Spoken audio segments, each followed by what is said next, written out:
everyone. Steve Metrics. All right, everyone. Steve Metrics here of Db8 Sports. Waiting on your boy DJ Triggs to join us here shortly. We're back tonight. We had a little technical difficulties yesterday, but we are back on May 21st. We got some Eastern Conference finals going on. We got Western Conference tomorrow. We actually have conference finals games each and every day until whichever series finishes. And then that goes to the NBA Finals, which I believe is on June 6th. So we're going to be breaking down more of the NBA playoffs in addition to some WNBA games that have been going on since the start of the season. And then we also have our top 5 NFL quarterbacks going into the season. So I have my quarterbacks. We have the link for the CBS 2024 NFL quarterback power rankings. We're going to go through those, and we're also going to compare that to who I think really the top 5 quarterbacks are going into this season. The ones that I feel definitely can show that they are a top 5 quarterback. They can absolutely have that impact. You can feel very confident and comfortable knowing that those 5 quarterbacks, if you draft them in fantasy, that they should deliver at least top 10 results throughout the course of the season. So these are the guys that I have 1 through 5 who I think are on explosive offenses and have that ability to do it week in, week out. And I think some of these guys you'll also get some value on. The guys who are kind of looked at through that at least 6 through 10, I don't like them as much. There are concerns that I have with how their offenses are oriented and that impact factor, right? So are they going to be bona fide? Are they going to really show that high octane ability on any given week? And we really don't want to have clunkers. When you're investing in a high-end elite quarterback, they have to be the best of the best of the best. So I think while we wait on your boy DJ Triggs, I'll start up on that right now. So let me go and grab those quarterbacks that I think are going to be some of the best. But let's look at who CBS thinks that their top 5 power rankings are to start this season. So I already like the 2 that I see on this article. And oddly enough, I actually have 2 of these guys in my top 5. So number 1, Patrick Mahomes. I do not have him in the top 5. I think Patrick is a very analytical quarterback. I think he's a great quarterback at making his throwing releases in the time of the moment. But I do feel that high octane ability from him has definitely taken a huge step back over the last 2 seasons. And plus, with the biggest mix-up of receivers year in, year out, I don't think that is truly doing him any service.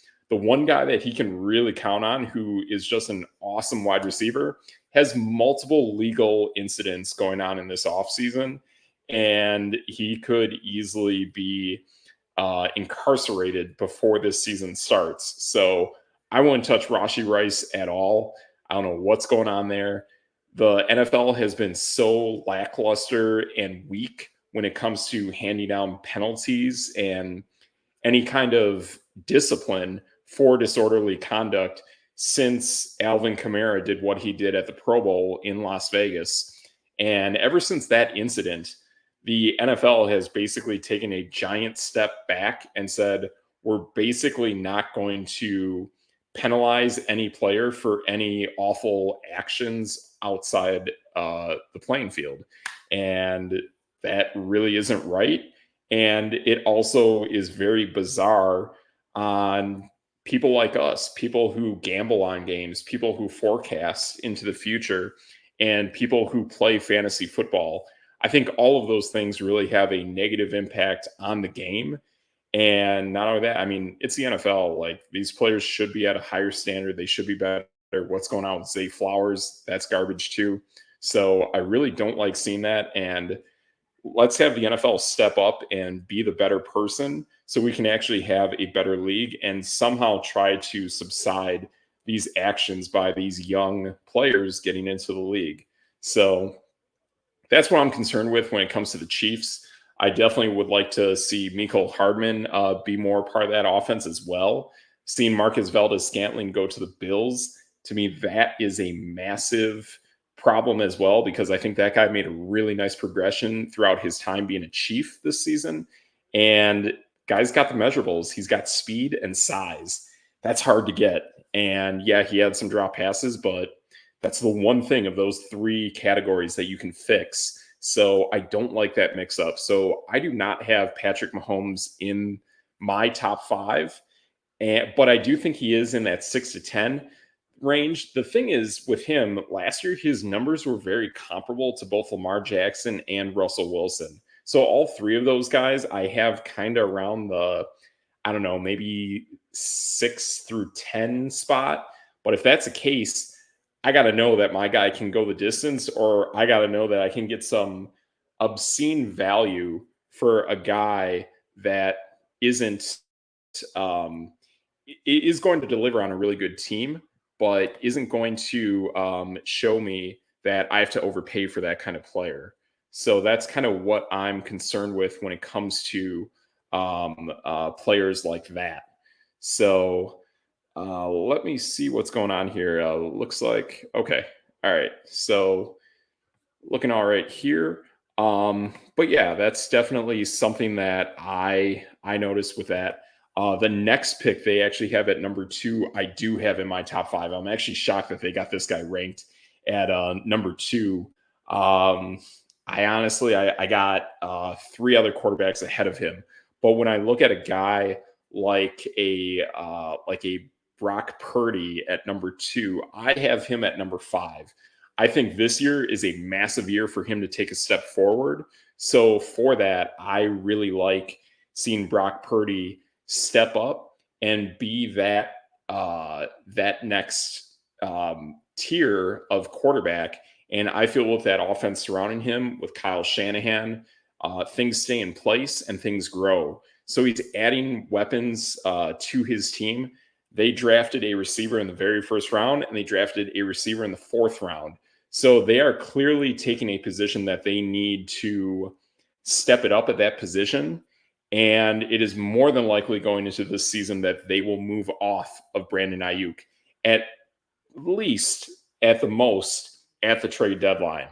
So they need to know that if they lose Ayuk, who's going to step into that place?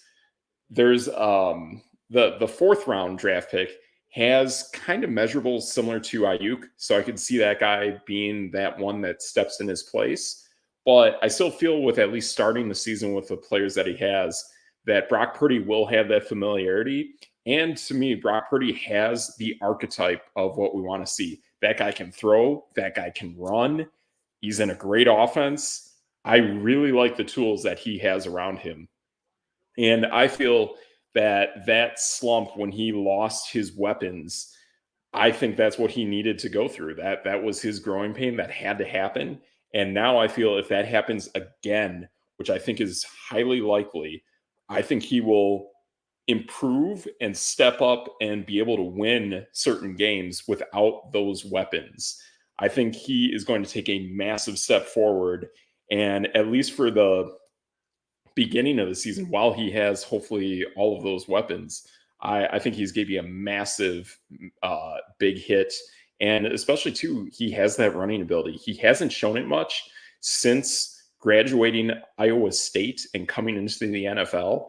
But man, that guy can run. When he gets to the goal line, he can make some plays. And I kind of look at him as like a Jared Goff, but he has that mobility. So that's really what I like to see in a guy like Brock Purdy. So that's what I'm really seeing there with him. The next player that I have at number 3, and it's, well, actually they have at number 3, but I also have at, actually, no, I have this guy at number 2, and that is Josh Allen. Josh Allen is easily, at worst, the 3rd best quarterback in the NFL. He is super high octane, and I really like that they have given him more weapons going into this season. And they've basically taken away the small ball and they've put in size. And in today's NFL, I think that is exactly what you need, is that size. So I really like what's going on there. They have Josh Allen at number 3. I have him at 2. The receiver they drafted from Florida has some pretty big size. On top of that, they brought in Marquez Valdez-Scantling, and they have Dalton Kincaid, and they have Dawson Knox. So they're going to play you with 4 bigs and a big size quarterback, a guy who can just sling it. Man, I see Marquez Valdez-Scantling actually having some pretty big games. I think he's going to have pretty big value in this season. And I think Josh Allen is going to absolutely bring it as well. So that's what I really like here. And that's what I would go with. So that's what I'm seeing here. And that is who I like for number 3.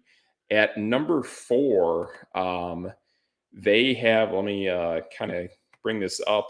But okay, number 4, I have a massive disagreement with. That is Joe Burrow.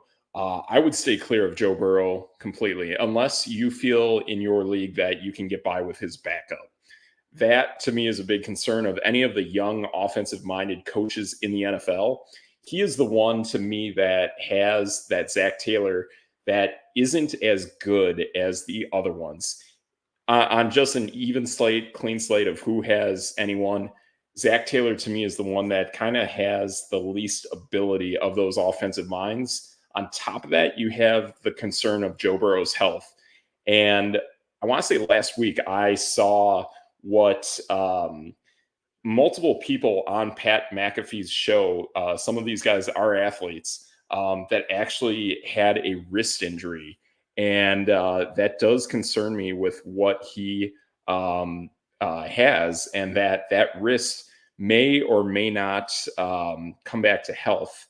So I think you're playing with fire there. I've heard that surgery is basically to improve blood flow.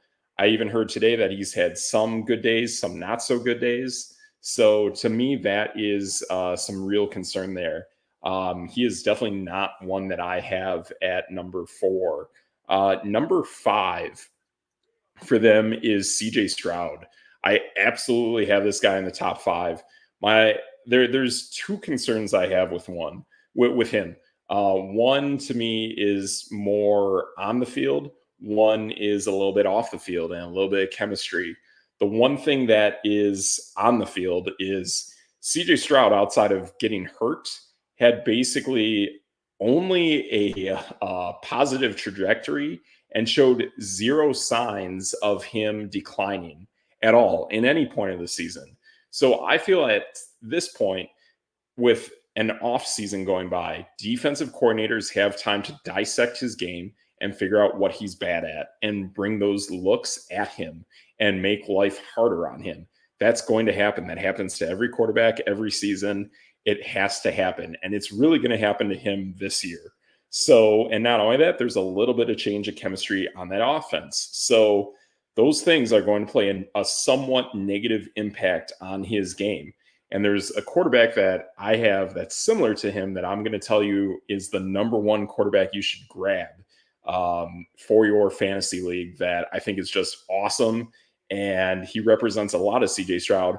But the thing is, he had adversity this past season. That quarterback did not do so hot to begin the year, but then end of the year, just absolutely insane. And he has that similarity of style of play that CJ Stroud has. He's a little wild, slightly, but he has that high octane just like Stroud has. Stroud basically throws for like 15 yards a pass every play. He always looks downfield. There's no such thing as like a short pass with him. So we'll see what happens if he creates that this season. But I just love how he always looks downfield, and always pretty much every game will get you like 300 yards, and he's going to get you 2 to 4 touchdowns every single game. So seeing stuff like that to me is really, really awesome. That's really what I'm seeing there. And that's what I like. Looking at number 5. That is no, they're number 5. Okay, so cool. So that is CBS Sports's top 5 quarterbacks. For me, what I have here is looking at who I think is the top 5 quarterbacks. Real quick, I'm just gonna remove myself and then. All right. Not sure. Okay. All right. We'll try this on the single screen. All right. Not sure if you guys can hear me or see me, but this is what it is for now. Um, so yeah. So what? Okay, cool. So I definitely have you guys here. If you can kind of give me a heads up on what you're seeing, go ahead and post a comment on whichever platform you're seeing us on, whether it's Facebook, YouTube, X. Go ahead, post us a comment, and that definitely helps. But for me, the top 5 quarterbacks at number 1, that quarterback that I have that is similar to Stroud is Jordan Love. He was the only quarterback in the league last season that had over 30 passing touchdowns and 5 rushing touchdowns. No one else cracked those barriers last season.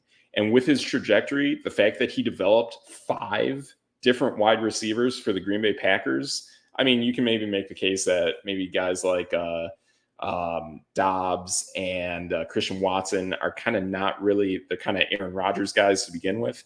But still, Romeo Dobbs just has some amazing play and chemistry with Jordan Love. And then he developed 3 other receivers who are all young rookies after him. To me, the fact that he developed 5 when a guy like Patrick Mahomes, you can, I don't know, maybe only make the case he's developed 2 between Miko Hardman and Justin Watson. That's pretty impressive to me. So I really, really like Jordan Love. I don't know exactly how high he's going up in drafts right now, but I think Jordan Love is totally a guy that if I can get any quarterback, he's the one I want to get, and I know I can do it. I don't like his backup. I do like the 3rd stringer they drafted out of Tulane in the 7th round. That was a guy that I was hearing chatter about in possibly round 2, round 3. Saw that guy go toe-to-toe with Caleb Williams in a shootout and absolutely won against him in that Cotton Bowl 2 years ago. So I do like that depth. Sean Clifford is definitely no Jordan Love. That is a fact. And I saw it in the preseason game last year. He did not look that good. So I do have concerns for Sean Clifford. But definitely for a number 1 quarterback in the entire league, Jordan Love can make some crazy magic. And he gets Josh Jacobs, who, after Christian Watson, is the best running back in the NFL. He's a huge pass catcher. He has an amazing twitch about him, how he can spin on a dime. Josh Jacobs is that excellent full game running back that you can bring and work with this offense that I think losing Aaron Jones, but gaining Josh Jacobs is going to still work with that chemistry of that offense for the Green Bay Packers. So I think the sky's the limit for this team, plus losing late in the playoffs, that definitely is going to keep that momentum going for the Green Bay Packers. So I really like that drive and that push and just that young culture that the Green Bay Packers have. I think Jordan Love is going to be a great piece for your fantasy team. That is the number 1 quarterback I have. For me, at number 2 is absolutely Josh Allen. I love the way that this offense has changed. They've gotten rid of small, shifty, kind of weird wideouts. And yes, Josh Allen is tall, but thing is, like, I know he's got a big arm, but man, he basically has to make throws and just trust that his guys are going to get there. And to me, that's a little tougher than if you have taller guys who maybe might not be exactly as quick, but if you know how they play, where they're going to go to on the field, they're going to make it happen. And for me, I'm a Raider fan. If you guys have been watching, you know that by now. I know how my offense is going to operate this season. They're basically identical with the weapons they have surrounding the quarterback to the Las Vegas Raiders. So I love the weapons that Buffalo has now. and it is all size and it has elements of speed. So to me, that those wideouts and that quarterback is going to make it happen. Plus, you have Josh Allen, who is awesome. So, thank you, James. So I definitely appreciate the comment on that. And trying to click here, my computer's had an update recently, so it's been a little wonky over the last few days, but that's definitely a thing. So I think Buffalo is in a very good spot, and knowing that, yeah, they should be able to clip 5 yards per play, regardless how they do it. I know there's always been some concerns with how they run the football, but I think James Cook is stepping up. Definitely not at the level of obviously a Josh Jacobs, but we'll see what they do running the football. So I think that opens up the run game just like it will Zamir White and the Raiders. But I really, really like that ability for that offense to cook. And you get Josh Allen in the red zone, that's a guy who can get running touchdowns. He can get those quarterback sneaks. He's got that kind of play like you see out of Brock Purdy when he's at the goal line and kind of do some fakes with how he gets into the end zone. So I like those. I like those bootleg fakes. I think that is a really cool quality for a quarterback in today's game. Even Joe Burrow's kind of got that kind of shiftiness about him. That's pretty cool. Obviously, Lamar Jackson has all sorts of crazy ability at the goal line.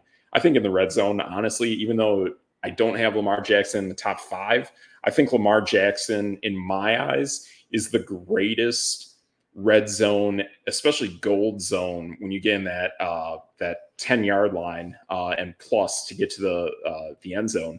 I think he's basically the best quarterback ever when it comes to that part of the field that I've ever seen. So there's tons of weapons there. That's where you get that upside of Lamar Jackson. You would have to take a look at their quarterbacks behind just to be safe if you lose a guy like that.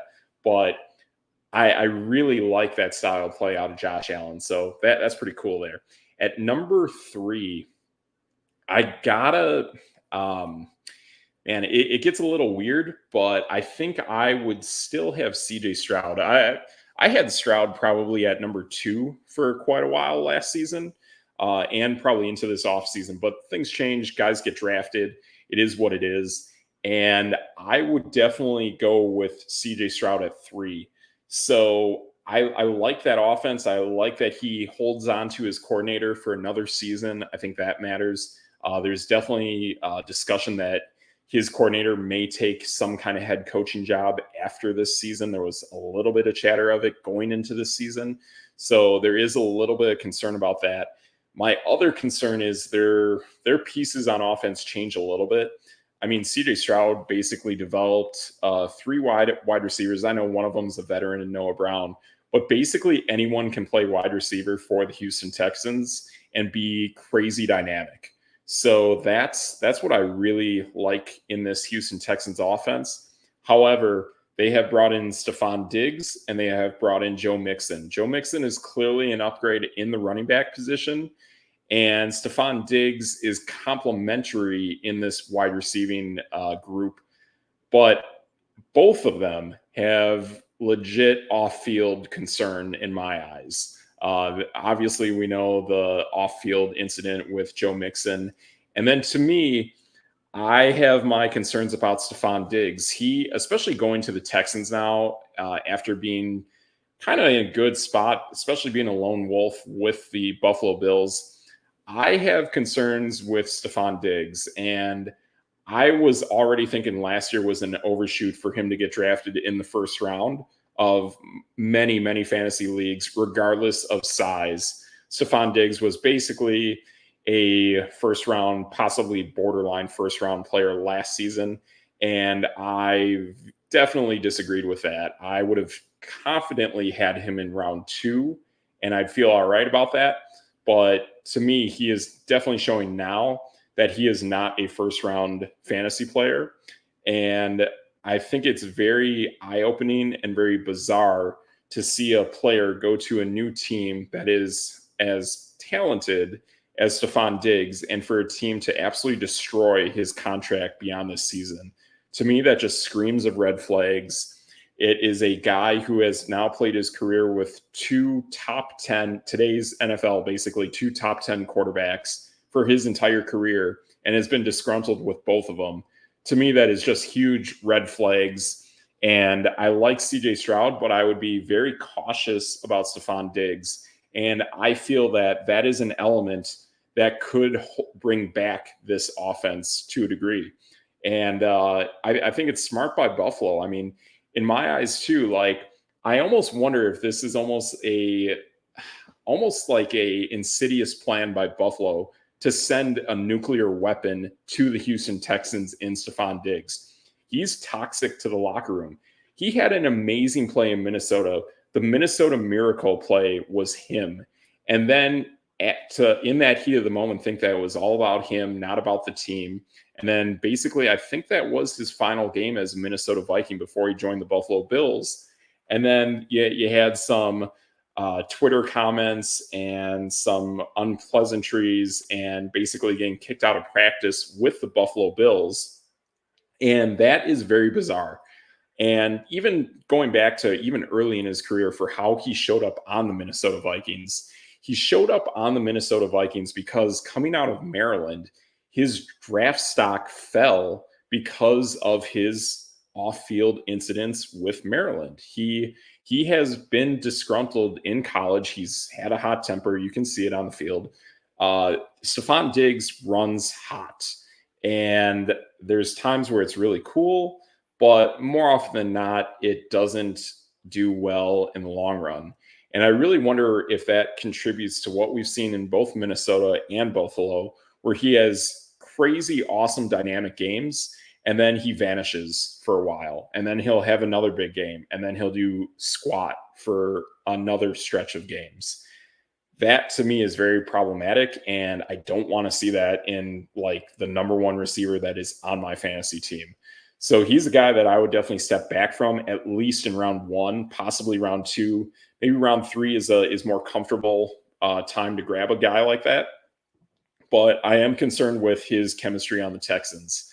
Joe Mixon, he's definitely going to upgrade that team, but he has his things off the field. But again, he's a little bit older, more tread on the tires. His longevity with the Texans may not be for all that much longer, but I don't have as many concerns with him, with Stroud, because Stephon Diggs will be more involved with CJ Stroud on every given play than a guy like Joe Mixon is, who's basically just trying to hold on to his career. He's in a state with no income tax, so that's going to work in his favor as well. So he just wants to stay on the field, keep the ball moving, and do what they do. And that defense has to take a step up. That's a defense that, to me, last year was kind of average. And especially when it comes to fantasy, you either want to be great or you want to stink. If you do either of those things, your quarterback is going to get more opportunity on the field. So if it's more so of a really good defense, your quarterback is going to kind of mow along and keep things rolling. And hopefully things reflect kindly on that quarterback. If it's the opposite, you might have a guy like Zach Wilson. So those are kind of the opposite ends of that spectrum. And that's how it works with quarterbacks and that chemistry with their defense. So you got that there. The next quarterback that I have at number 3 is definitely Josh Allen. So I just love the size. I love the size of the Buffalo Bills and how they roll. Or wait a minute. I had Josh Allen at 2. I have CJ Stroud at 3. I have Jordan Love at 1. Number 4 is a quarterback that you virtually saw very little of last season. I want to say this guy played like either 2 or 4 games, but he, for me, also resides in the AFC South and has a phenomenal offensive coordinator. I love the way that guy runs an offense. I saw it in the second to last game of the season. And this guy is the way their coach, Shane Steichen, runs that offense. It's wild. It's scary. They're going to have a full season. Jonathan Taylor, flat out the number 4 quarterback that I think you can get really good value on. And I think this is the guy that we kind of screwed up on in terms of figuring out where he should fall in fantasy. But I think he would have easily been a top 10 quarterback. And now I think he's even better. I think he's had so much time to learn, mature, and he's got weapons. Maybe a little bit concerned on tight end position, but I think with what he's learning with Shane Steichen, flat out, man, if he can stay healthy, and even the backup would be some really good value too. Anthony Richardson is going, to me, in my eyes, he's got that Cam Newton style, but I liked him when I saw him at Florida for a little bit. And he really, after hearing some not so good stuff with the preseason and practice and whatnot, Anthony Richardson, to me, is a guy that he had some crazy, crazy games when he was healthy and when he was playing. And the way that he went down in those games were just heartbreaking. I know he tore his labrum. I want to say there was one other injury. I think it was like a low ankle sprain, something like that. But Anthony Richardson's games last season that he played, I know I went head to head against him in one of my matchups, and he was on the verge of having a massive game, and then he just got hurt, and that was it. But Anthony Richardson, to me, is a scary, scary quarterback that I think is absolutely going to take the league on a tear. And for an Indianapolis Colts team that finished only one game back of the Texans by the end of the season and was basically in it to win that division for the entire course of the season, I think the Indianapolis Colts are a scary, scary good team. And they got players, they got weapons. I think that defense is going to improve as well. There's a lot of things I like about the Indianapolis Colts. They play in that racetrack at Lucas Oil. I think Anthony Richardson should absolutely be a top 5 quarterback, at worst top 10. And I would love to roll into the season with him, with catching people off guard onto how good this guy really is. So I think Anthony Richardson is a great, great player, great piece, great number 4 quarterback in my top 5 in my eyes. And I think he can do a ton of damage in the NFL. So I love Anthony Richardson. That guy's just got a howitzer for an arm. And and he's got a phenomenal offensive-minded head coach. There's a few other phenomenal offensive-minded coaches that don't have that quarterback talent, but I still think they're going to have good quarterback seasons. We'll talk about those guys on a later date and get you some crazy good fantasy value out of those starting quarterbacks. But what I do like is Richardson at 4.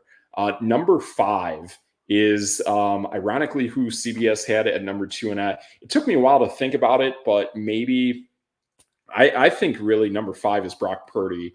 For the reasons that he has those weapons. And I've thought that he could really mature and grow into what he's going to be this season, and just getting more reps, more experience in the NFL. He will lose Brandon Ayuk. Ayuk will either not be on the team at the start of the season, or at least by the trade deadline, he will be gone. It's very obvious from the way they drafted, with drafting 2 wide receivers in the first 4 rounds, that they are looking to replace Ayuk. That is a pain point on their salary cap, and they need to move off of Brandon Ayuk and also Debo Samuel. Like, how much tread is on his tires? He's taken some bad hits, some bad injuries, and Debo's awesome, man. Like, I love the way that guy plays, the way he does his shiftiness, just like Christian McCaffrey. And the way he can also work the field like Christian McCaffrey is phenomenal. And that's also why I have Jordan Love at number 1. Jaden Reed is now the new Debo Samuel. So keep an eye on that. Be ready for that in fantasy. Jaden Reed flat out is Debo Samuel 2.0. So that's why both of my quarterbacks in the top 5, they both have a Debo Samuel. And I think that's just a massive upgrade. I do wish that Brock Purdy gets some size. He's now basically, we've lost Josh Allen from that club of him and Lamar Jackson having receivers that have no size, to now bringing in Brock Purdy, who both the guys they drafted are either 6 foot or below.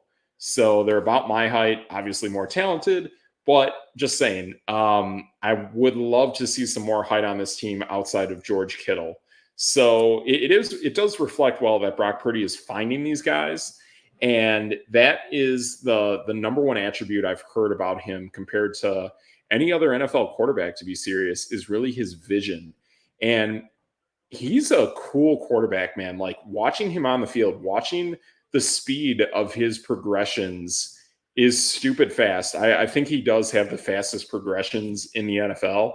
And that speaks levels of his intelligence and why he is such a great quarterback for Kyle Shanahan. For me, I definitely like what's his name, his backup that left for the Dallas Cowboys. I like that guy a lot, but you can just tell that like Brock Purdy is just flat out better.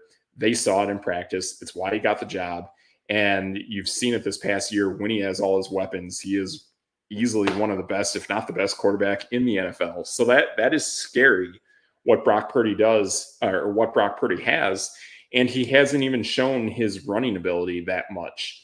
So I think all around he checks off all the boxes. He had a really tough season at sometimes when he lost those guys, but Brock Purdy is now going to have that season under his belt.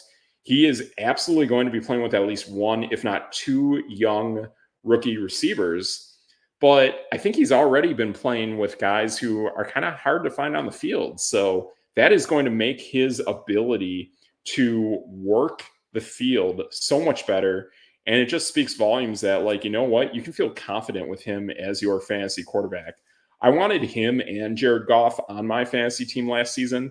I got scared of them having both the same bye week, but I really should have just said, whatever. It's a bye week. If I lose them both for that week, so be it.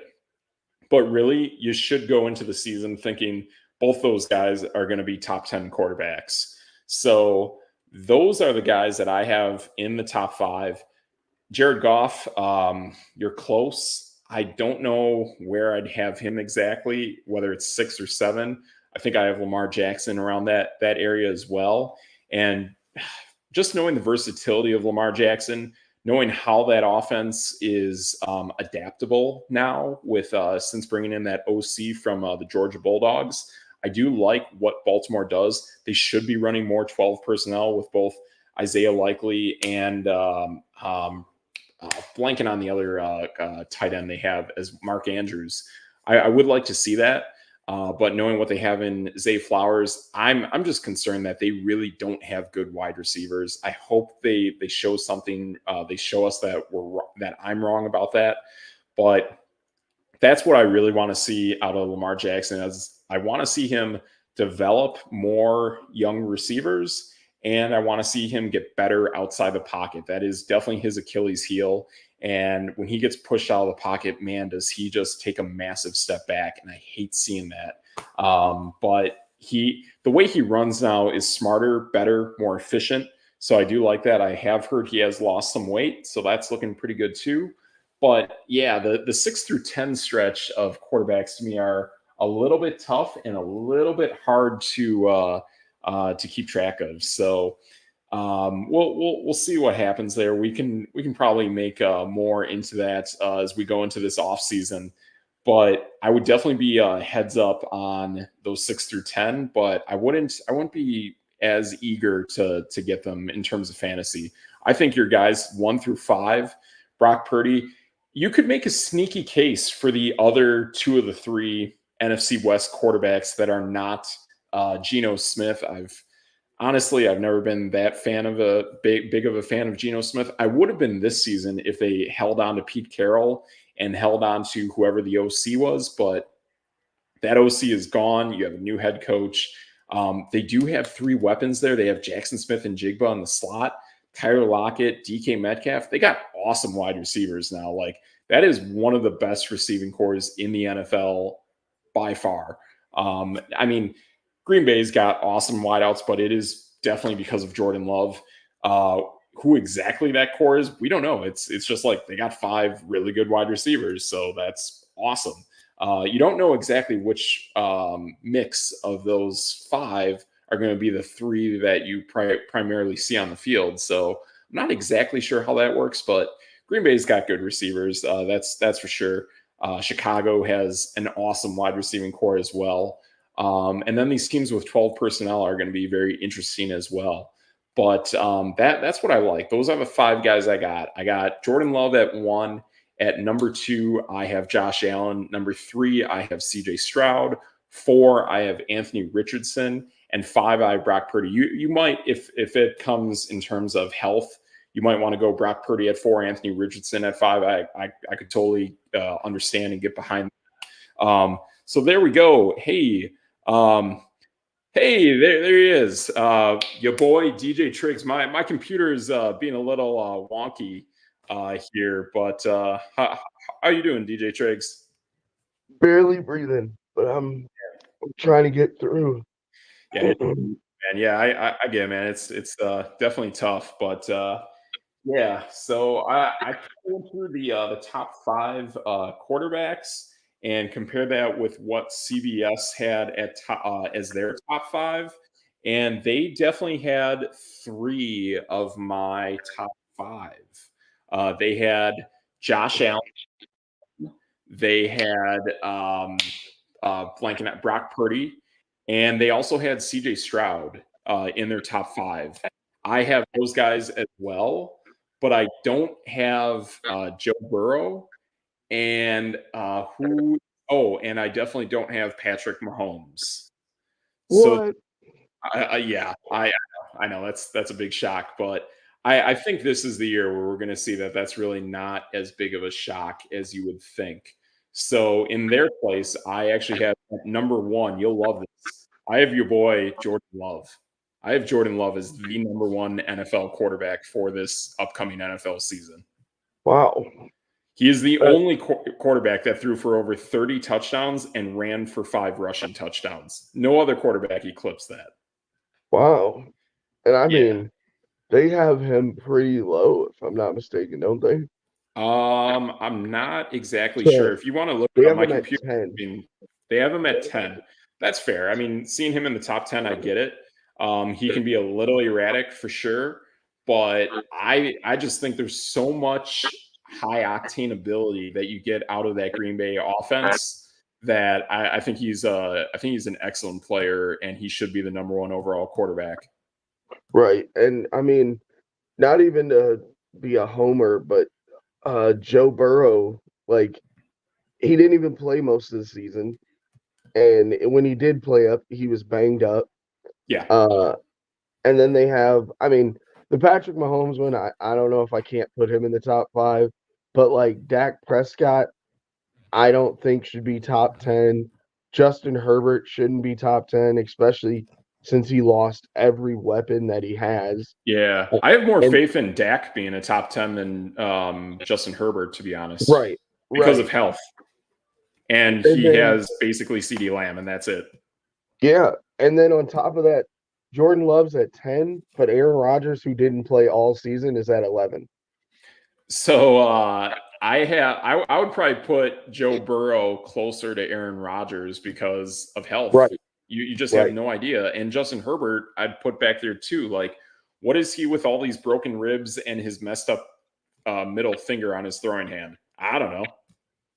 Yeah, but like even looking at their list, uh 10 through 20 is a bunch of like you're not sure what you're gonna get. So Tua's there Yeah. at 12. They have Jared Goff, Kirk Cousins, who's injured. They put Uh Jared Goff outside the top 10. yeah. Uh Oh, I don't know about that now. right. Trevor Lawrence is 15, Stafford 16, Deshaun Watson, again injured, is That's too low. 17. Um you've He's got in the mid range though. yeah, Geno and Russell Wilson and Baker Mayfield and Oh, Kyler Murray. I'd put Russell Wilson closer to the top 10 than a lot of other quarterbacks though. Yeah, a lot of these like 10 through 20 are just kind of like, well, where else do you fit them kind of deal. Yeah. And I keep hearing like how like, oh, Justin Fields could start. I just think there's zero chance of that. I think Russell Wilson, after what he showed with what he went through in Denver, to me clearly is the starting quarterback on that team.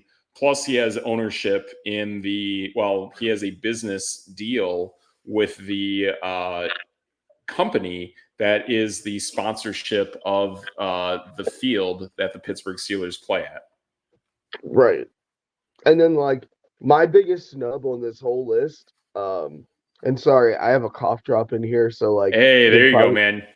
you're gonna be hearing like clicking, I guess, with my teeth. But Nice. the biggest snub is Gardner Minshew at 29.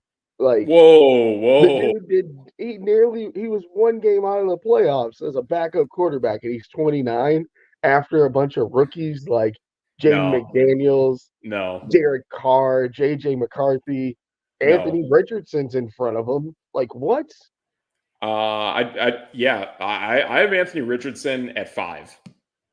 Nice. I think that guy is just a fire stick of a quarterback, and I'd be willing to roll the dice on him because it's Shane Steichen's offense, and Shane Steichen did great with Gardner Minshew as well. So Yeah. I love what you could see out of Anthony Richardson.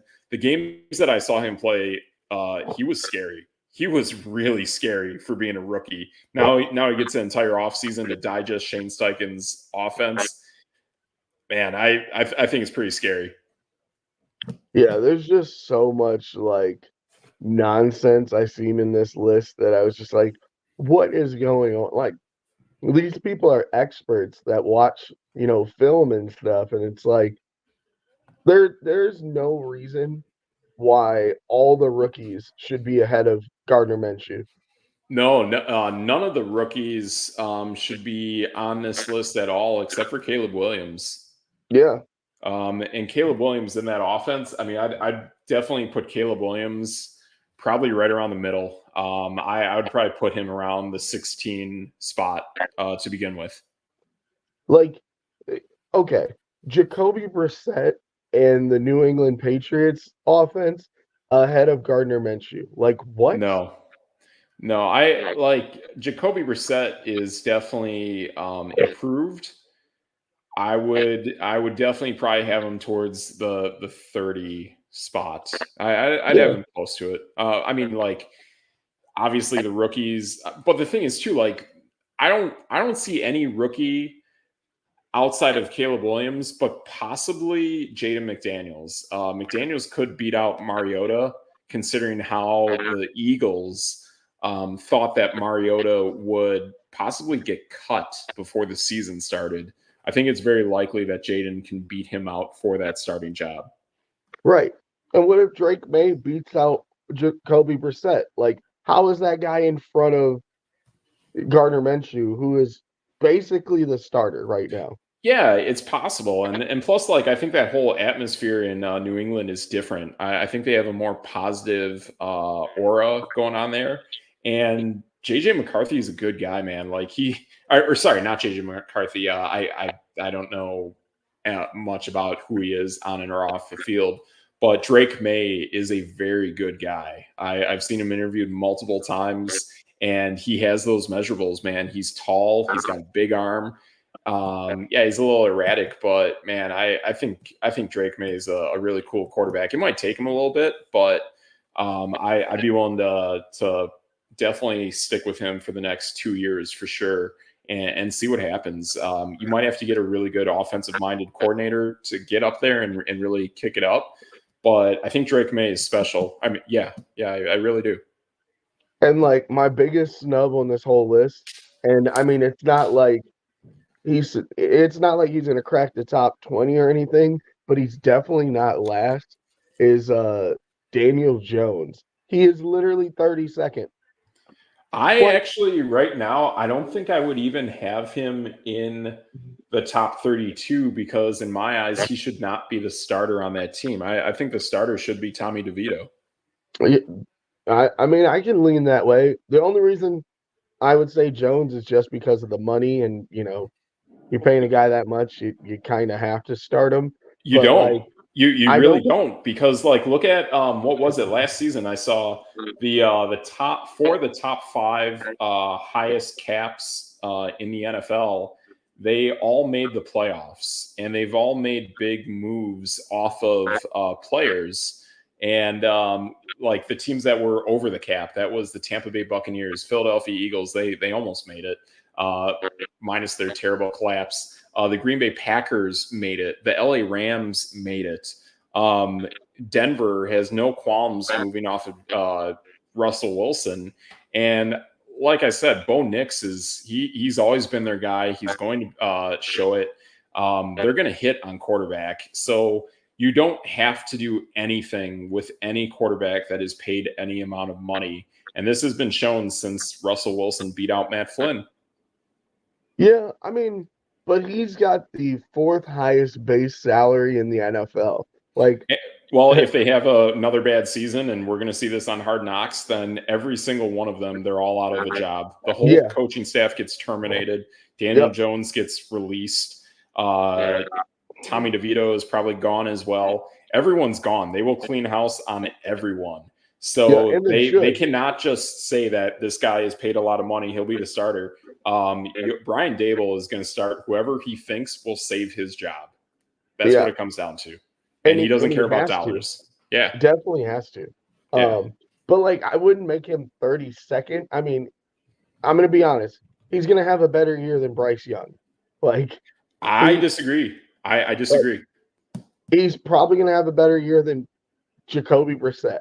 Like, Brissett is in New England. Yeah, I think Brissett is right there at 31, 32 for sure. Like, I just don't see him as the worst quarterback. And then some of these rookies are probably not going to play better than him either. And I'm like, well, that's just disrespectful to put him at 32. Well, again, in my eyes, I only think Caleb and Jaden Daniels are truly the only starters. Jacoby Brissett is up in New England, right? Yeah. So he would beat out Drake May to begin the season. So, yeah, the only two rookies that should be starting then are Jaden and Caleb Williams. So then everyone else is whatever quarterback is already there. Probably J.J. McCarthy, too. I mean, I don't think Sam Darnold's going to beat him out. Oh, yeah, he will. Like, Sam Darnold will beat out J.J. McCarthy because Kyle Shanahan and the head coach of the Vikings, they're very tight. They've talked. And I haven't thought that Sam Darnold has been in a position to succeed in both of his previous stops before being with the San Francisco 49ers. So I think this is definitely a clean slate, a guy who's gained experience in the league. I know he's had his comment about seeing ghosts, but this is a team that has weapons on offense and has a very strong offensive-minded coach. They could do all of this without Justin Jefferson. To me, he is absolutely the starter. I don't think J.J. McCarthy is good, and he will absolutely have to sit. Well, I mean, I don't know. I think probably like halfway through the season he'll probably take a spot. I don't think so. I don't think he'll see the light of day unless Darnold gets hurt. Well, I just think Darnold's horrible, but that's just me. I'm the opposite on that. I thought that while he was playing, but you really take a step back. Carolina and the Jets were terrible offenses for him. He has never had a offensive-minded head coach, and now he will get that with the Minnesota Vikings. And he had basically a whole year to sit behind Shanahan's offense. And we know him and the head coach of the Vikings, they have similar concepts on offense. So I think this works well for Darnold. Well, let's hope so. I mean, well, no, as a Packer fan, I hope not. I hope he's horrible. Yeah. I like he's one of those sneaky guys that I think you could get some pretty good value on for fantasy. On top of that, the Vikings have one of the best defenses in the NFL, so he's going to stay on the field more often than not. Plus, he's a runner. Sam Darnold can definitely run around kind of Brock Purdy-ish, so I think that's going to work for him. Yeah, I'm just looking at some of his stats here. Oh, they're bad. I know they're bad. Yeah, they're pretty bad. But if I can get thrown over 60% one time in his career. Yeah, he wasn't ready. He was not ready to start, and that happens way too much with rookie quarterbacks. And I hope that begins to end now. Now is the perfect year for that trend to stop. Look at how Jordan Love developed. In a sneaky way too, like look at how Kenny Pickett failed as well with the Steelers. They ran him out there way too early, and he was clearly not ready. Justin Fields, same way. Like that guy needed a little more time to develop. and they didn't give him the veteran presence or the offensive line to succeed. A lot of these guys go to really bad offensive lines, so that plays a factor as well. And then that would help these guys sit. Look at Trevor Lawrence. I don't know what Trevor Lawrence is in the NFL because his offensive line has been really bad. So I know he's Trevor Lawrence, but even he is a guy who you give him a Patrick Mahomes situation of sitting behind a guy like Alex Smith, guaranteed Trevor Lawrence would be even better than what he is now, which is okay. It's about middle of the road in the NFL, but that's what you're getting out of him.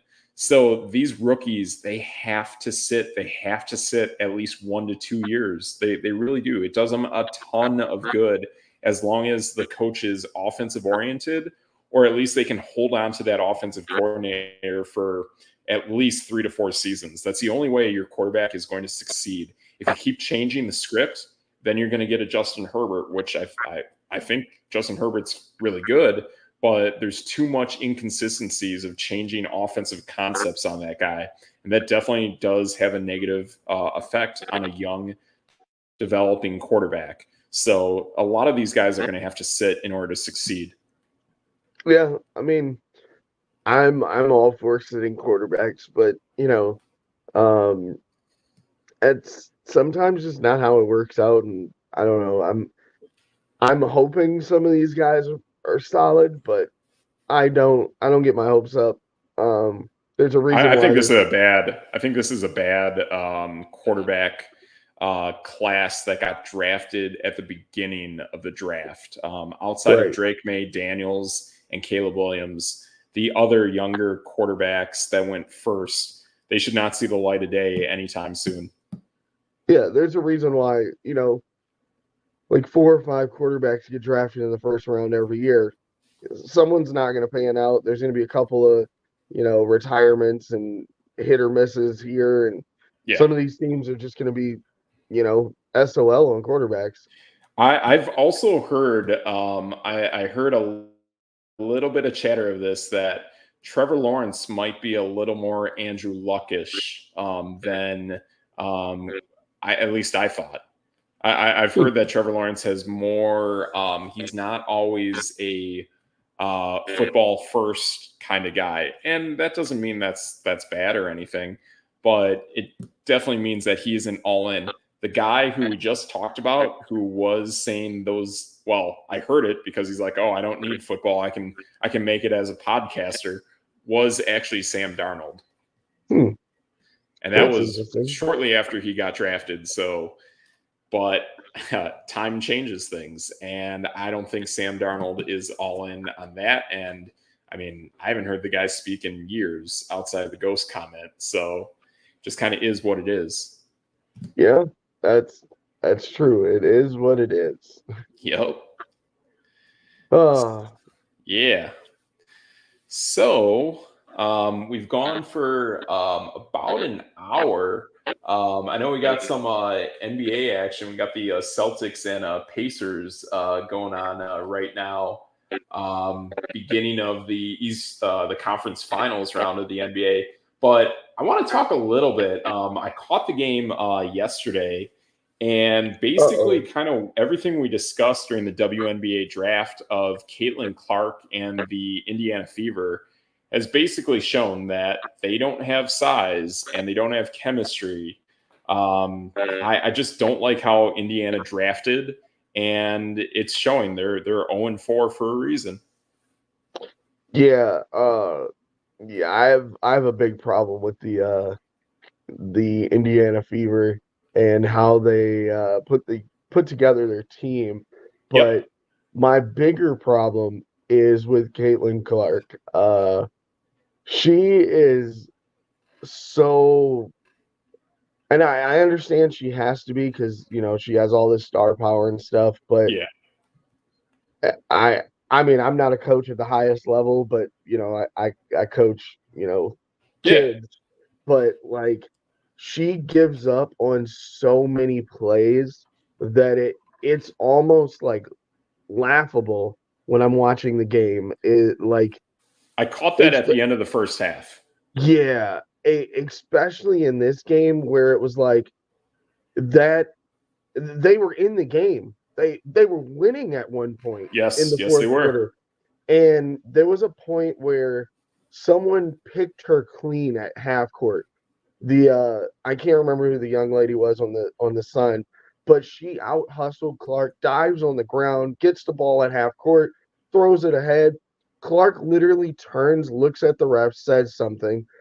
Then the person that dribbled by her, she just reaches out, tries to get like uh, a foul so it stops the break, and then Yes. they go down the court further, and then she turns and says a bit of profanity Yeah. towards the ref and Yep. gets a tech, Yep. and literally it was a 4-point swing, Yes. and guess I what they lost by? 4. 4. Yep. Yep. I think that player that made that turnover, I think that was DJ Carrington. Was it Dejanay Carrington? Yeah, I wasn't she's sure if it was. fantastic. She's got a Oh ton of yeah. hustle. Heck of a player. I don't know how long she's been in the WNBA, but man, she's easily the Connecticut Sun's second or third best player. The first time I saw her, she came off the bench. But man, she is awesome. Awesome Yeah, player. she was a second round pick in 2021. She's been around for a while. She puts up about 17 a game. She basically puts up the Caitlin Clark stats. Sure. Yeah, but there's hustle there. And like, even when we saw back when Caitlin Clark had that national championship game against South Carolina put a guard on her that is similar to DJ Harrington. And like, yeah, that's the kind of play that that's how you win against Caitlin Clark. So, and then this was my like biggest like annoyance was like Kelsey Mitchell and man, Leah now I'm Boston? blanking. Nope. Was it Nalisa Smith? That's who it was. Okay. They were balling when Clark went down. Yes, yes, they were. And so I kind of like went back and I'm like, wait a minute, why do I know this name? So these two, all right, let me put it this way. Sure. Nalisa Smith was a first round pick, pick number 2 for Indiana because Indiana's been bad for a couple of years.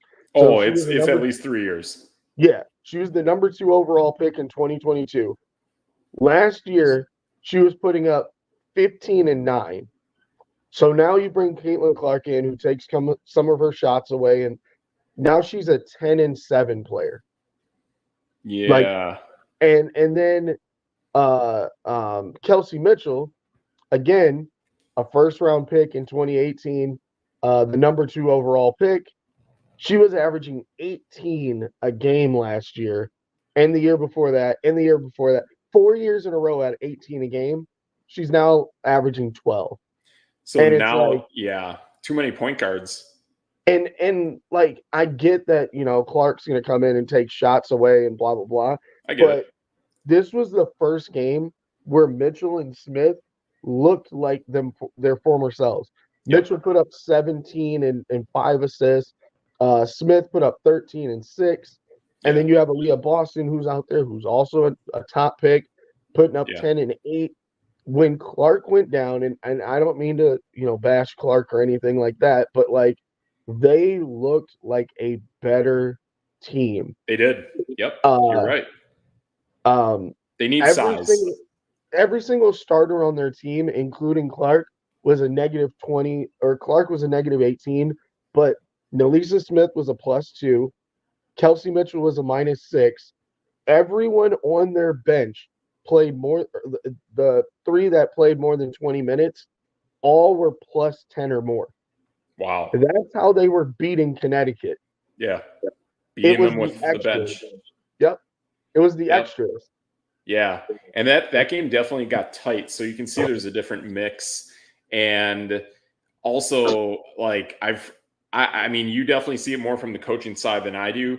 I was hearing this after the first game. I thought I saw it the first game, and I've seen some stuff in this second game that have been questionable. I don't know how you feel, but I just don't think that head coach for Indiana is good. Yeah, probably. I mean, Probably not, to be honest. But at the same time, when like one person that kind of gets on my nerves on their team is Katie Lou Samuelson.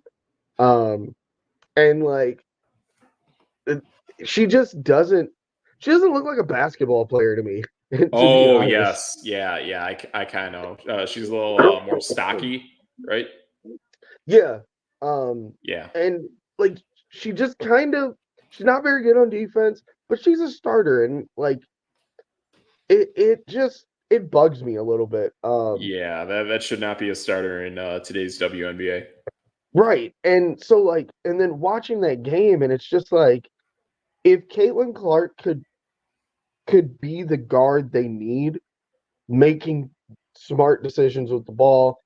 Again, she didn't play the most minutes and she still had the most turnovers. It's like, come on, dude. Everyone knows you're going to bring the ball up the court. Everyone knows like that's your job.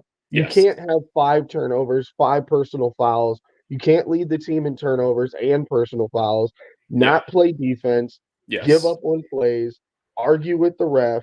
Like, you're the reason that they lost. Yes. And I know on the stat sheet, it's going to be, oh, she had 17 and 12, and she shot 50% from the three and 50% from the field, and blah, blah. But it's like, you give up on all of these defensive plays. And Yes. then this was one of the things I was talking to the wife about is like, and it was so obvious that my wife, who isn't a big sports fan, she watched it and goes, wow, you're right. Caitlin Clark, if she doesn't have the ball on offense, she's not even in the play.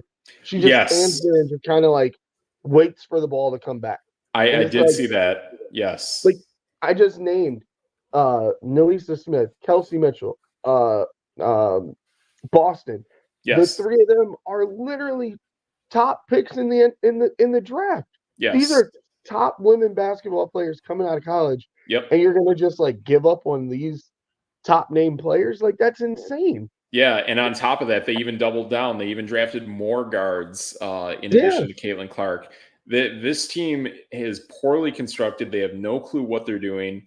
And yet people also wanted to say, oh, Indiana had the best draft of any WNBA team. And you and I no, clearly were here and we said, no, it's not them. It's not even close. It's the Las Vegas Aces on top of being the best team in the W. That is what a great draft looks at. Look at what the Las Vegas Aces did. They grabbed 2 bigs. Indiana grabbed 0, yeah, and Vegas is loaded with bigs. right. So like that's what you got to And do. and not even throwing shade on Katie Lou, but like she's a number 4 overall pick. So you have 5 starters who are all top 4 picks. Jeez. 4 of them are top 2 picks, Yeah. and like 2 of them are number 1 picks. And it's like you're telling me you can't figure out how to make them better. Well, at this moment, Caitlin Clark's the reason that they're losing. She's not the Yeah. reason they're winning. Yes. And like when you're the best player on the team and you're taking 50-foot threes, and it's like, okay, dude, like we don't Yeah. need half court threes right now. What are you doing? Yeah, she Right. hit that one and it was exciting and yada yada. But it's like when you're not hitting those shots, what else are you doing? Yeah, it's to me, it's reminiscent of just how Nikola Jokic lost Game 7 against the Minnesota Timberwolves, kind of doing the same thing. The guy wasn't on that night, and he just kept shooting the ball. It's like, Yep. dude, if it's not working, do what does work, or at least enable players to do what they do that does work. That's what you got Right. to do. And Caitlin, you're spot on. She looks disengaged, and on top of that, this is a team that is just so guard heavy built. And what was it? I even remembered a couple of years ago, they around the time of Aaliyah Boston, they drafted another guard out of Stanford. And it's like, man, there are so many guards on this team, and that player, she's not even. I don't even know if she's even seen playing time this year. She's definitely on the bench, keeping it warm. It's like, man, there are way too many guards on this team. Which I mean, to a certain extent, I understand. Like, if it's the best player available, and they're the number one pick, like you kind of have to take them. They did. I mean, for all it's worth, they did out rebound Connecticut. That's interesting. That is very interesting. I mean, definitely the ability of the team, despite the loss, is improving. That is very clear. Watching the second game against Connecticut, they are clearly getting better as a team. But these nuances of immaturity from Caitlin Clark, the times where I feel like the coach is not as tactical as she should be. I mean, to me, it kind of reminds me of Doc Rivers a little bit. Those things are going to have to change in order for this team to take a massive step forward. And on top of it, roster construction. The way the team is constructed is bad. They are getting better, but this is a poorly constructed, team that will definitely not make the playoffs. Yeah, I think they maybe need to make a trade and move maybe one of these top players, like I said, a Nilissa Smith or a Kelsey Mitchell, and maybe get themselves a big somewhere. Yeah, Aaliyah Boston doesn't really do much. she's the only big. I mean, yeah, because Katie Lou is supposed to be a big. She's 6'3", but she doesn't do anything. Like Yeah. they need to replace her in the lineup. Yep. Nilissa Smith, she is 6'4". I mean, Okay. she's a big. That's legit. But like I said, when you go from 18 points a game your entire career and you're a number 2 overall pick, and now you're sitting there watching this other girl just launch shots, and you're like, okay. Like Nilissa Smith she had 13 and 6. She took 7 shots. Yeah. Like, and she was the only starter in had a positive plus minus. Right. Yeah. So I think that's what has to happen. Definitely that starting lineup definitely has to be totally tweaked to the way you pointed it out. And maybe it's better that this team has Caitlin come off the bench for a while. And I don't know. I don't know how to say the young lady's name. And to be honest, she's more of a vet, but she comes off the bench. Her name is like Tami Vabalini or Sure. something like Yeah. that. And I feel bad because I don't know how to say her last name. It's very complicated looking. Yeah. She's 31, but she's 6'4", and she's their only listed center. Yeah. They need her. She came off the bench and put up 11 and 10. That's big. So like that's exactly what they should do. Maybe taking Katie Lou out the starting lineup and filling her in, running 3 bigs might be what they need to do. I don't know. That's reflective of the coach. The coach. Yeah. Yeah. So that's where I'm at. That's where I feel like they definitely have issues at coaching on top of what they do with this roster construction. I just don't like it. And James, get out of here, man. Come on. Like, yeah. Like it's just not what it is. It's a poorly constructed team. Completely opposite of how my Raiders are well constructed, just like the Las Vegas Aces, and that is how it will play out in Vegas this year. I mean, yeah, and like it's one of those things where like I mean, I know we have to nitpick Caitlin Clark. She's the star of the world. Yeah. But like she leads the league. She's 110 in turnovers. Wow. Like she also doesn't play the most minutes. Like Yep. It's insane that you're the absolute worst player in the league at turnovers, but you're like because you score 17 a game and you're a top 20 scorer, like she's not and I get the the where people thought some WNBA vets were kind of bashing her and stuff, but like if I put her numbers up against Arike Agumawale Yep. or Asia Wilson Yep. or Jackie Young, Dewana Bonner, Brianna Stewart, like the actual stars of the league, Yeah. she's not even close to that level. Yeah. I know there was a lot of bashing, from what Diana Taurasi had said about her, but Yeah, Diana she's right. Taurasi's, yeah, she's like spot on. Taurasi's putting up 20 a game. That's exactly what I thought would happen. Is Just that saying. Caitlin Clark would take a massive step back because she's playing against pros. She's not playing against sketch, borderline college D1 athletes. Like, she's playing against professional paid women to play basketball for a living. That is totally different than playing against anyone at any given college.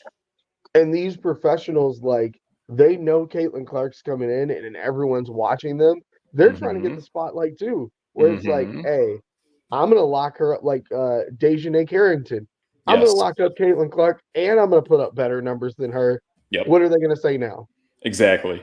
Like Dejanay Carrington's eyes, in my opinion, have her stock value has massively increased. I know she's also in a Skims commercial as well. That's backed by blanking on the names. That's backed by the man. I'm totally Kardashians. They are behind Skims. Yeah. Yes. But that's just huge for her value moving forward. And to have two awesome games against the Indiana Fever, that is pretty awesome on her own right, that she's just an awesome basketball player on top of everything else she does for business. Right. And just looking at, the top 20 scorers in the WNBA right now, like, every single one of them is averaging at least a steal or a block per game, except maybe like one or two. And Caitlin Clark's in that list of not averaging very much. And every one of these young ladies is at like maybe 2 turnovers a game. Caitlin Clark leads the league at 6.5. And it's like you have to understand the efficiency and how to play and how to slow the game down. I mean, Diana Taurasi's like 40 years old, and she's putting up 20 a game. Like, and only, let's see, where is she at? One turnover a game. We all know Diana Taurasi always has the ball in her hand. Yep, she's a point guard through and through. And it's like, I don't know who Caitlin Clark looked up to. I think it was Maya Moore, if I'm not mistaken. Or was it her or someone else that it was Maya Moore? But it's like, you should understand that, the timing and the spacing and the movement. Yes. Like, the ball will always come back to you if you're a star. Yes. You don't have to sit there and just wait for it. Like, oh, I need the ball every time. Like, her usage is nuts, and it doesn't show. Exactly. That's exactly what's going on. That's exactly why she's not ready quite yet. She definitely needs the time. She'll grow. She'll get there. But it is clearly showing that this Indiana team is really bad. It's one of those things where it's like, man, like I said, so many, an entire starting lineup of top picks, and you're bad. Like, that doesn't make sense. Yeah, and I remember too, like I saw a little bit of betting wise of like basically the casino sports books had Indiana as like maybe the second best team in the East, and they're clearly nowhere even close to that. Yeah, no, I what? They're not in the same league as Connecticut. I know they've played 2 games, and the second one was close. But they're not. They're not in the same league as Connecticut. They're definitely not in the same league as the New York Liberty. Those are the top elite teams out east. They're nowhere near close to it. Yeah, I mean, they're like, what's really exciting for me, and maybe it'll get them their first win. I mean, I'm not sure, but they do play Seattle next, and I'm like, okay. Seattle's not doing very hot. I mean, they're 1-3, so like maybe we might see a win there. Who knows? But when your point differential is -18, like, come on, you kind of have to do something. Yeah. I have not been. I really don't know anything about Seattle, and I know they drafted kind of well. But yeah, I think you're onto something there. That could definitely be their first win, especially coming off of a game that they definitely improved against Connecticut. Yeah, and then they play the Sparks a couple times. So like, and we That's know the possible. Sparks had a top pick uh in the draft, getting Cameron Brink. Right. So like, they might have a shot there. But They Regina Jackson she's all right out there too, though. Right. And you definitely have a player on your team who played with that Stanford player as well. So you have a little bit of inside knowledge on how to play against that player that could help. Right. It's weird. Seattle has a lot of veterans, but they also have a lot of people that play 30 minutes, like 35 minutes a game. They have Skylar Diggins Smith, Jewel Lloyd, Neka Agumake. So like, Yeah. now that I'm thinking about it, Seattle's lost a couple games, but maybe they're not as bad as I thought they would be, looking at their roster. Yeah. Yeah. And Aneka Gumake, she is the one that also works on ESPN, correct? No, that's Shanae, Oh, her sister. Shanae. Gotcha. Yeah, Yep. Shanae is excellent on ESPN. So I wonder if she'll start to be doing that more full time in the near future. She is. She's Nice. not on a roster anymore. Oh, okay. Yeah. She's a bona fide, awesome sportscaster, and I think that could play into what you say, where there's a few games coming up against the Sparks, and those could be some opportunities for some wins between them and Seattle for the Fever. Yeah, I mean, Seattle's 1-3, and the Sparks are 0-2. So like, and then they do play the Aces in the middle of that, and I mean, we understand They're they're gonna not get going to win that. destroyed. They're Yeah, just gonna get right. destroyed. That's not even going to be a close one. So, Yep. but I do give, like, I don't know if this was a setup on purpose or what, but like, when you play literally the two of the three best teams in the league as your first four games, Yeah. it's like, you were meant to lose these. Absolutely. Yeah. I mean, that's exactly how you're going to get toughened up and play better. And it just is what it is. Now the big game is going to be June 1st. She plays Angel Reese, so In like, Chicago. yeah, that'll be fun. Yeah, that will be pretty cool. I gotta admit, something I've been looking at because I'm kind of curious as to what's out there and kind of thinking about making the investment into it. But I would think the Panini 2024 WNBA cards that come out, I think Oh, that box it apparently comes out in October, from what I've heard. okay. That's going to be a highly sought after collectible. Ooh, that's true. I mean, Yeah. Angel Reese is going to be. You're going to have that card in there. Yes. Cameron Brink's pretty big. Yes. Um, Obviously Caitlin Clark. Like, Um, there could be Camila some stuff. Cardoso. Yeah, I mean, she's injured for like half the season, which is kind of sad. Yeah. But she's in there. And then also the Las Vegas Aces rookie that I like. I think that's a sneaky one that one day could develop into something too. So you have some sneaky players in there as well. Yeah. I just think that that the rookie class has a ton of collectible value. Hmm. That's not a bad idea. Yeah. I Never want to see really what the thought about price that. is, but maybe get 3 of those. Yeah, why not, right? Exactly. One to stash, one to crack, and then one to sell at a later date. You know what? I'm looking at because you're talking about Daisha Fair, our Yes. Russell Westbrook Yes. comp. Yeah. But what was the other young lady, the draft and stash, the one that's hurt? Oh, Why am I yes, not from Virginia Tech. Yeah, why am I not thinking she's not on the roster right now? I Oh, wonder if it's just because she's injured. yeah. I think that's the case. Yeah, because she said even when she got drafted that she's looking forward to sitting behind and learning everything she can from Asia Wilson. Yeah, my brain is like completely just like blanking, and I can't remember Yeah.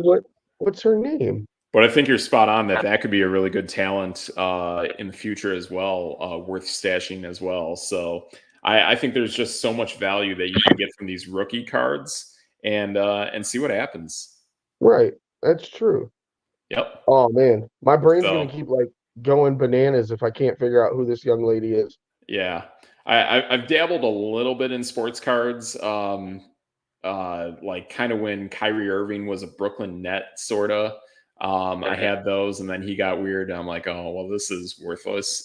So yeah, but I would definitely. I had some Obi Toppin cards from the New York Knicks, and Obi Toppin's pretty cool. Oh, But yeah, I would pretty much get like I would definitely want to get 3 of these 2024 Panini WNBA boxes when they get ready to debut. oh, nice. Yeah, Yeah, so gonna save up I'm for all for October that. for sure. Yep. Right. It is Elizabeth Keatley is who I'm Ah, thinking. yes. Yeah, she's Yes. cool. It's crazy that you remembered she was from Virginia Tech. That's just like I'm like, holy cow. Yeah. How does he Well, remember that? I remember it because when I filled out the bracket 2 years ago, Virginia Tech was a 1 seed and they went to the Final Four. I believe they Ah. lost to Angel Reese and LSU. And Keatley was definitely in the mix there. Yes. Yes, Um, she was. putting up crazy numbers at 6'6". Yep. Yep. So that's a pretty good looking team that they had for that Virginia Tech Hokies women's basketball, and yeah, I just think there's Cool. cool value that you can get with those WNBA cards that are worth collecting and stashing and cracking, and I think that's pretty cool. That's just fun stuff that you can invest in and have fun with at the same time. So see what we can make of that and make something happen. So Yeah. so yeah. I am running really, really low on battery juice. I know we've gone for about 90 minutes here. Heck of a Sweet. show. There's no vision of me. I mean, I am here allegedly with my voice, but good job, DJ Triggs, trooping through this episode. So awesome Yeah, stuff, man. Awesome stuff. definitely trying. For Yeah. that, I'm So I'm I'm all out. hey, there you go, man. Hey, for myself, Steve Metrics, your boy DJ Triggs. We'll come back a little bit better with the technical stuff next week. We'll see you next week, 7 o'clock Central on X, Facebook, and Twitter. Yeah, so we'll see you here then. And that's no debate.